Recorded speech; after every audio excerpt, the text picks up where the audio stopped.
பகவான் நினைச்சாருன்னா குப்பையும் கோபுரமாகும், கோபுரமும் குப்பையாகும்.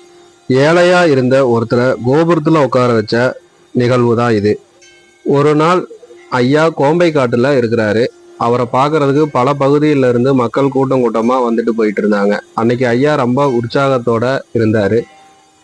அங்க இருந்த பக்தர்கள்ல ஒரு நபரை ஐயா கூப்பிட்டு, இங்க வாடா சாமி, என் பக்கத்துல உட்காரு அப்படின்னு உட்கார வச்சுக்கிறாரு. மற்ற எல்லாரையும், சாமி எல்லாம் அந்த ரோட்டு பக்கம் போக சாமி அப்படின்னு போக சொல்லிடுறாரு. அந்த நபர்கிட்ட ஐயா, ஏன் சாமி, பச்சை மலை காட்டுல வண்டி ஒண்ணு உருண்டு வந்துகிட்டு இருக்கு சாமி, அது நம்ம வண்டி தான் சாமி அப்படின்னு சொல்றாரு. அந்த பக்தருக்கு ஒண்ணுமே புரியல. சிறிது நேரத்துல அந்த பக்தரை, ஐயா இந்த மரத்துக்கடியிலேயே உட்காந்துரு சாமி, நான் போயிட்டு வரேன் அப்படின்னு அவர் தோள் மேல கை தாங்கி கார்ல ஏறி வந்து ஐயா அங்கிருந்து புறப்பட்டு போயிடுறாங்க. அந்த நபருக்கு ஒரே சந்தோஷம், ஐயாவோட கை அவங்க மேல பட்டுருச்சு அப்படிங்கிறதுல. ரொம்ப நேரம் அங்கனையே உட்காந்துருக்காங்க. ஐயா போனவர் வரவே இல்லை. அப்போ ஆம்னி கார்ல 4 பேர் வந்து அங்க இறங்குறாங்க. இவர்கிட்ட வந்து, ஐயா இங்க இல்லையா அப்படின்னு சொல்லி கேக்குறாங்க. ஐயா இன்னைக்கு உட்கார சொல்லிட்டு போயிருக்காங்க, ஐயா வருவாரு, நான் அவருக்காக தான் காத்துக்கிட்டு இருக்கேன் அப்படின்னு சொல்றாரு. அவங்களும் ஐயாவை பாக்குறதுக்காக அங்கேயே உட்காந்துடுறாங்க. வந்தவங்கள்ட்ட எங்கிருந்து வரீங்க அப்படின்னு சொல்லி இந்த நபர் பேச்சு கொடுக்குறாங்க. அவங்க மதுரையில இருந்து திருப்பரங்குன்றம் போயிட்டு இங்க ஐயாவை பார்க்க வர்றதா சொல்றாங்க.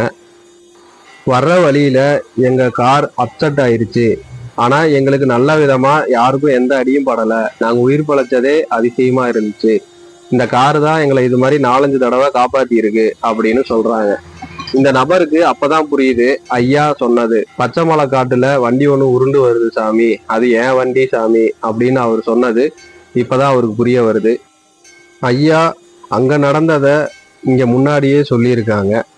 சிறிது நேரத்துல ஐயா அந்த இடத்துக்கு வந்துடுறாரு.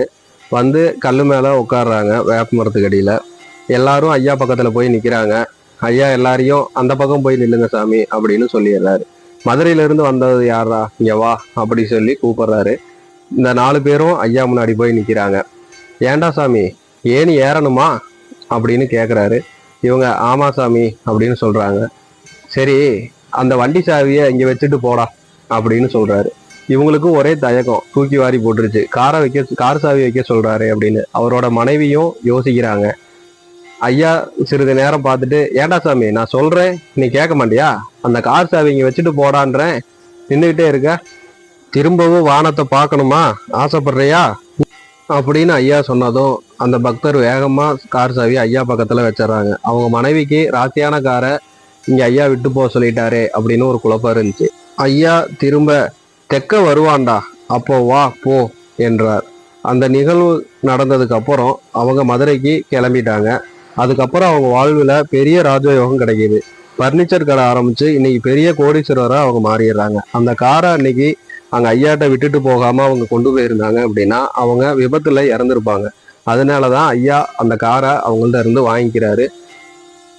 ரொம்ப நாளைக்கு அப்புறம் திரும்ப ஐயாவை பார்க்க வந்த அந்த பக்தர் அங்க இருந்த மக்கள் கிட்ட, அன்னைக்கு ஐயா என் காரை வாங்கிக்கல அப்படின்னா நான் அன்னைக்கு உயிரோடவே இருந்திருக்க மாட்டேன், என் குடும்பமே இன்னைக்கு இருந்திருக்காது, ஐயா தான் எங்களை காப்பாத்தினாரு அப்படின்னு மனமுருகி பேசியிருக்காங்க.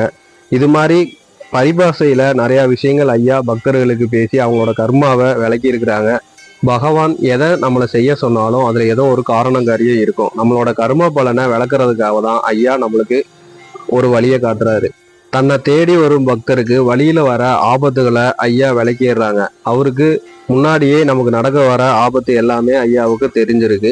தன்னை நம்பி இருக்கிற பக்தர்களை ஒவ்வொரு நிமிஷமும் ஐயா காத்துக்கிட்டு இருக்காங்க அப்படிங்கிறத இந்த நிகழ்வு மூலியமா ஐயா அங்க இருந்த பக்தர்களுக்கு தெரியப்படுத்தி இருக்காங்க. ஐயா மிகவும் எளிமையாகவும் அன்பாகவும் மக்களை வழி நடத்துவாரு. ஐயாவுக்கு நிகர் ஐயா தான், கருணையிலையும் சரி அன்புலையும் சரி. பகவானோட அற்புதங்களையும் மகிமைகளையும் தெரிஞ்சுக்க இந்த சேனலை சப்ஸ்கிரைப் பண்ணிக்கிங்க. அடுத்தடுத்த பதிவுகளில் ஐயாவோட மகிமைகளை தெரிஞ்சுக்கலாம். சத்குருவே சரணம், சத்குருவே சரணம். கனகன்பட்டி பழனிசாமி சாமிகள் திருவடிகள் சரணம்.